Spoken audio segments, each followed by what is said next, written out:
Hello guys, welcome back to my channel. तो हम अपने पिछले लेक्चर में देखे थे, सेक्शन 1 पढ़े थे, जिसमें कि हमने introduction of income tax act 1961 पढ़ा था।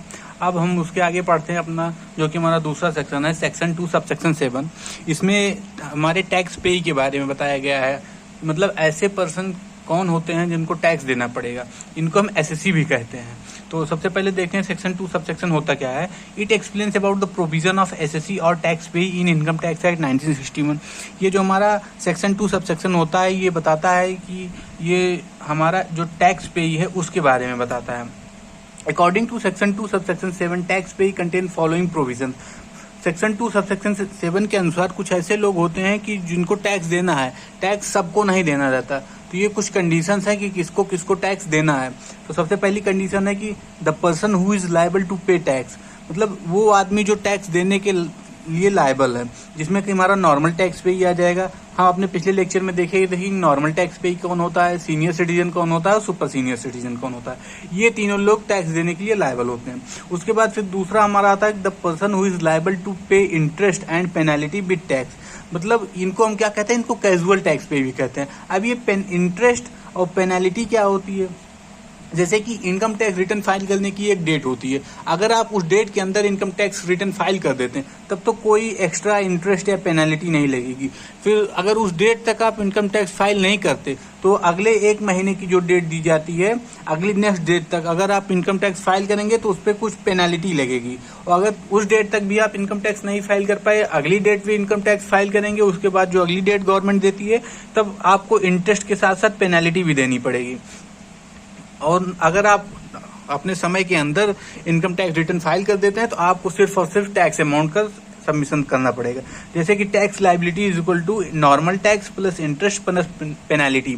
ये दोनों चीज उसमें नॉर्मल टैक्स में इंक्लूड हो जाती हैं। फॉर एग्जांपल, जैसे अगर हमारा जो है 20,000 का टैक्स है, तो अगर हम लेट पेमेंट करते हैं तो इंटरेस्ट उस पर 1,000 लग जाएगा और पेनल्टी 5,000। एक एग्जाम्पल के तौर पे हमने बताया है कि 26,000 तब आपका टैक्स अमाउंट हो जाएगा। उसके बाद इसमें हमारी तीसरी कंडीशन आती है डीम्ड एसएससी। अब ये डीम्ड एसएससी कौन होता है? Deemed SSC if the income tax is paid by a person in place of another person then he is called as deemed SSC. मतलब जब इनकम टैक्स किसी एक पर्सन के बजाय उसके बिहाफ पे कोई दूसरा पर्सन पे करे तो उसको डीम्ड एसएससी कहते हैं। अब हम जैसे डीम्ड एसएससी के कुछ एग्जाम्पल्स देख लेते हैं। इसमें हमारा पहला आता है in case of death of tax pay, if the income tax is paid by his nominee then nominee is called as deemed assessee. जैसे कोई पर्सन मान लीजिए ए है, तो ए की अगर डेथ हो जाती है तो उसके बिहाफ पे अगर कोई जो उसका नॉमिनी है बी टैक्स पे करेगा तो वो बी हमारा डीम्ड एसएससी हो जाएगा। उसके बाद दूसरा केस आता है माइनर चाइल्ड का। In case of minor child his legal representative is considered as deemed tax pay. जो माइनर चाइल्ड का लीगल रिप्रेजेंटेटिव होगा वही डीम्ड एसएससी हो जाएगा। उसके बाद फिर हमारा आता है SSC in default. SSC in default क्या होता है? If a person is unable to deposit the amount of TDS in government account then he is called as SSC in default. जैसे आप कहीं पे अगर जॉब करते हैं तो एम्प्लॉयर हो गए, एक एम्प्लॉय हो गए, ये गवर्नमेंट हो गई। आप मान लीजिए ये आपको जॉब दिए हैं, आप इनके यहाँ एम्प्लॉय हैं, ये आपको सैलरी देते हैं 1 लाख पर मंथ की। ये आपको सैलरी 1 लाख पर मंथ की देते हैं और इनको गवर्नमेंट की एक वो है रूल, या हम उसको पॉलिसी भी कह सकते हैं, जिसके अंदर की जो एम्प्लॉयर होता है, जो किसी को एम्प्लॉयमेंट देता है, वो उसके सैलरी से टीडीएस काट के गवर्नमेंट के अकाउंट में डिपॉजिट करता है। जैसे मान लीजिए कोई एम्प्लॉय है, उसकी सैलरी 1 लाख है, तो उसका 10% अगर वो टीडीएस 10,000 काट के गवर्नमेंट के अकाउंट में डिपॉजिट करता है, उसी को टीडीएस कहते हैं।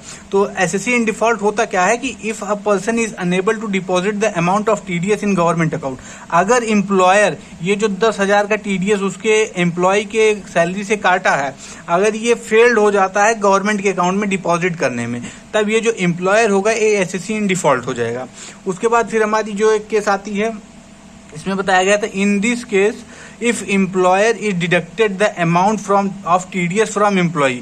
यही वाला केस बता रहा है ये कि in this case if employer is deducted the amount of TDS from employee's account and fail to transfer it to government account then employer in is SSC in default. जो एम्प्लॉयर है वो SSC in default माना जाएगा इस case में। उसके बाद फिर हम अपना 5 पांचवा पॉइंट हमारा, if the procedure cum trial of income tax act 1961 is continued against the income of a person then he become tax pay. ये जो वर्ड है continued against the income of a person, ये बहुत important term है। इसमें देखिए बताया क्या गया है, इसमें कहा गया है कि द प्रोसीजर कम ट्रायल, इसका मतलब है जैसे किसी के ऊपर कोई केस चल रहा है और वो इनकम अर्न कर रहा है और उसके ऊपर केस चल रहा है, तब भी वो इनकम टैक्स पे करने के लिए लायबल होगा। उसके बाद हमारी 6th केस क्या है, if the procedure cum trial of income tax act 1961 is continued against the loss of a person then he become tax pay. अगर इसमें अगेंस्ट द लॉस, इसमें अगेंस्ट द इनकम था, इसमें अगेंस्ट द लॉस है। जैसे अगर कोई person है वो अपना प्रॉफिट एंड लॉस अकाउंट में जब वो एक्सपेंडिचर दिखा रहा है तो उसमें एक्सपेंडिचर कुछ ऐसे इतने ज्यादा एक्सपेंडिचर दिखा रहा है अपनी इनकम कम दिखाने के लिए, मतलब ऐसे एक्सपेंडिचर दिखा दे रहा है जो कि बिजनेस से रिलेटेड नहीं है, तो अगेंस्ट द लॉस तब भी वो आदमी टैक्स पे ही माना जाएगा। और if the procedure cum trial of income tax act 1961 is continued against the third party income, अगर किसी थर्ड पार्टी की इनकम के अनुसार, जैसे अब इसको हम देखते हैं, under this situation real tax pay is businessman and his legal representative, उसका लॉयर हो सकता है या ये is considered a nominal tax pay. जैसे मान लीजिए कोई एक है ट्रेडर, मान लीजिए अडानी जी हैं और वो गवर्नमेंट को टैक्स पे करते हैं, लेकिन ये, और तीसरा क्या है उनका सीए है, लॉयर है, क्योंकि जो बड़े बड़े बिजनेसमैन होते हैं वो उनके पास सीए और लॉयर होते हैं क्योंकि वो खुद ज्यादा बर्डन नहीं लेते। तो इसमें इस केस में क्या है कि थर्ड पार्टी वाले केस में जो रियल टैक्स पे ही हैं अडानी जी, अगर कुछ होता है तो इनको नहीं देखा जाएगा। इनका टैक्स कौन पे करता है, हमेशा नॉमिनल टैक्स पेयर होते हैं, इनके टैक्स हमेशा नॉमिनल टैक्स पेयर, जैसे इनके सीए हो गए, लॉयर हो गए, ये देखते हैं। उसके बाद हमारा 7th केस आता है कि in case of advance payment of taxes the person who is liable to take excess amount of tax is considered as tax pay. जैसे अगर एडवांस पेमेंट हो गया टैक्सेस का, तो मतलब वो आदमी जो कि एक्सेस अमाउंट ऑफ टैक्स ले लेगा वही टैक्स पे ही माना जाएगा। ये सेक्शन हमारा कंप्लीट हो गया कि मतलब टैक्स, ये सेक्शन हमारा ये जो था एसएससी और टैक्स पे ही कौन होता है, एसएससी और टैक्स पे ही कौन होता है, सेक्शन 2 सब सेक्शन 7 अब हमारा इसी के साथ कंप्लीट होता है। इसमें अगर कोई डाउट हो तो आप हमसे कमेंट बॉक्स में पूछ सकते हैं। अब उसके बाद फिर हम अपना देखेंगे कि अगला section, section 2 sub section 31, section 2 sub section 31 क्या बताता है। तो it explains about the taxable person in income tax act 1961। हमको section 2 sub section 31 taxable person के बारे में बताता है कि मतलब ऐसे कौन कौन से लोग होते हैं जिनको टैक्स देना पड़ेगा। According to section 2 sub section 31 taxable person includes following.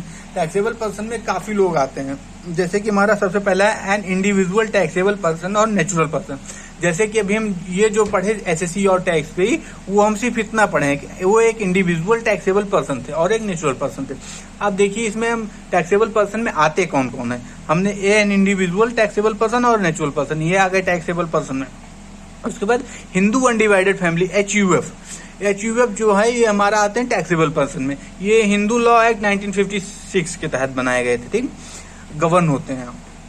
उसके बाद तीसरा हमारा आता है पार्टनरशिप फर्म इंक्लूडिंग एलएलपी को इंक्लूड करते हुए। अब पार्टनरशिप हमारा जो फर्म होता है रेगुलेट होता है Indian partnership act 1932 and LLP हमारा 2001 में आया था, ठीक। और उसके बाद चौथा है कि all types of companies registered under new company law act 2013, ये लोग भी हमारे कौन से टैक्सेबल पर्सन में आते हैं। उसके बाद फिर एनी टाइप्स ऑफ ट्रस्ट और एनजीओ, किसी भी प्रकार का ट्रस्ट हो गया, एनजीओ हो गया, वो भी टैक्सेबल पर्सन के रूप में आते हैं।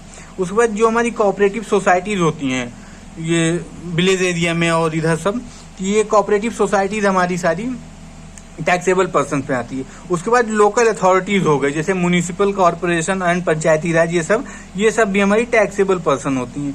उसके बाद हमारा आता है एसोसिएशन ऑफ पर्सन एओपी क्या होता है, ये natural person plus artificial person, ये हमारा होता है एओपी। ये लोग भी हमारे टैक्सेबल पर्सन में आते हैं। नेचुरल पर्सन जैसे मान लीजिए कोई मिस्टर रामा है, और आर्टिफिशियल पर्सन वो कोई कंपनी खोलिए रामा लिमिटेड, तो natural person plus artificial person हमारा कौन हो गया, एओपी, एसोसिएशन ऑफ पर्सन। उसके बाद हमारा आता है ग्रुप ऑफ नेचुरल पर्सन। अब ग्रुप ऑफ नेचुरल पर्सन में कौन आते हैं, बॉडी ऑफ इंडिविजुअल्स कौन होते हैं, ये सिर्फ नेचुरल पर्सन होते हैं, इसमें कोई आर्टिफिशियल पर्सन नहीं होते, ये हमारे सिर्फ नेचुरल पर्सन होते हैं बॉडी ऑफ इंडिविजुअल में। उसके बाद ज्यूरिडिकल पर्सन, ये लिक्विडेटर्स होते हैं। इतने लोग जो है ये हमारे आते हैं टैक्सेबल पर्सन में। ये हमारी सेक्शन 2 सब सेक्शन 31, ये बहुत छोटा सेक्शन था, ये हमारा कवर हो गया। It explains about the taxable person of Income Tax Act 1961.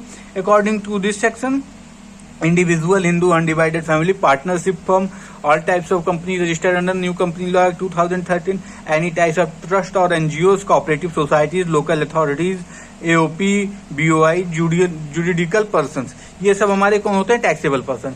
आज के लिए हम अपना इतना ही रखते हैं। एक बार हम फिर रिवाइज करते हैं आज हम पढ़े क्या क्या है, उसके बाद फिर कल हम लोग अपना नया अगला सेक्शन देखेंगे। आज हम पढ़े एसएससी और टैक्स पेई के बारे में। सेक्शन 2 सबसेक्शन एसएससी और टैक्स पेई के बारे में बताता है। It explain about the provision of SSC और टैक्स पेई इन इनकम टैक्स एक्ट 1961। उसके बाद आता है according to section 2 subsection 7 tax payee contain following provisions. सबसे पहला क्या होता है? The person who is liable to pay tax, मतलब वो आदमी जो टैक्स देने के लिए लायबल होता है, जैसे normal tax pay, senior citizen, super senior citizen. उसके बाद दूसरा हमारा प्रोविजन आता है the person who is liable to pay interest and penalty with tax, जो इनकम कैजुअल टैक्स पे भी कहते हैं, जैसे जो टैक्स पे करने में, आरटीआई फाइल करने में बहुत लेट कर देते हैं। टैक्स लायबिलिटी इनकी हो जाती है normal tax plus interest plus penalty, ये तीनों चीज ऐड करके उनको देना पड़ता है। डीम्ड एसएससी हमने बता ही दिया, जैसे जब कोई आदमी के बिहाफ में जब कोई पेमेंट करता है तो वो डीम्ड एसएससी हो जाता है। If the income tax is paid by a person in place of another person then he is called a deemed assessee. इसके दो एग्जांपल देते थे। इन केस ऑफ डेथ, जैसे इन केस ऑफ डेथ जब नॉमिनी पेमेंट कर दिया तो वो डीम्ड एसएससी हो गया। माइनर चाइल्ड में उसका लीगल रिप्रेजेंटेटिव डीम्ड एसएससी हो गया। उसके बाद एसएससी इन डिफॉल्ट, जैसे एम्प्लॉयर जब टीडीएस काटने के बाद गवर्नमेंट अकाउंट में डिपॉजिट करने में फेल्ड हो जाता है तो वो एम्प्लॉयर क्या हो जाता है? एसएससी इन डिफॉल्ट हो जाता है। उसके बाद हमारा पांचवा केस था if the procedure cum trial of income tax act 1961 is continued against the income. उसके बाद छठवां था अगेंस्ट द लॉस। उसके बाद अगेंस्ट द थर्ड पार्टी। ये तीनों हमारे ये बहुत इंपॉर्टेंट टर्म्स है, against the income, against the loss, against the third party. Third party वाला केस हमने बता ही दिया, जैसे कि बड़े ट्रेडर्स हो गए, अडानी जी हो गए, और बड़े ट्रेडर्स अंबानी जी, बहुत लोग हैं और गवर्नमेंट को टैक्स पे करते हैं तो उनके बिहाफ पे उनके नॉमिनल टैक्स पे ही होती है, ये रियल टैक्स पे ही होते हैं। और नॉमिनल टैक्स पे उनके सीए हो गए, लॉयर हो गए, ये लीगल रिप्रेजेंटेटिव होते हैं इनके। उसके बाद फिर हमारा छठवां केस था कि in case of advance payment of taxes the person who is liable to take the excess amount of tax is considered as tax pay. जो एक्सेस अमाउंट ऑफ टैक्स लेता है वो टैक्स पे ही हो जाता है। उसके बाद सेक्शन 2 सबसेक्शन 31 हमने देख ही लिया टैक्सेबल पर्सन होते कौन कौन है। इसी के साथ हमारे चैनल के साथ बने रहिए। अगले लेक्चर में अपना देखेंगे हम अगला सेक्शन, जो कि हमारा सेक्शन 2 सबसेक्शन 9 है, जिसमें कि हम असेसमेंट ईयर के बारे में देखेंगे। तब तक के लिए हमारे चैनल पे बने रहिए और ऐसे ही वीडियो के लिए फॉलो करिए, सब्सक्राइब करिए। जय हिंद, जय भारत।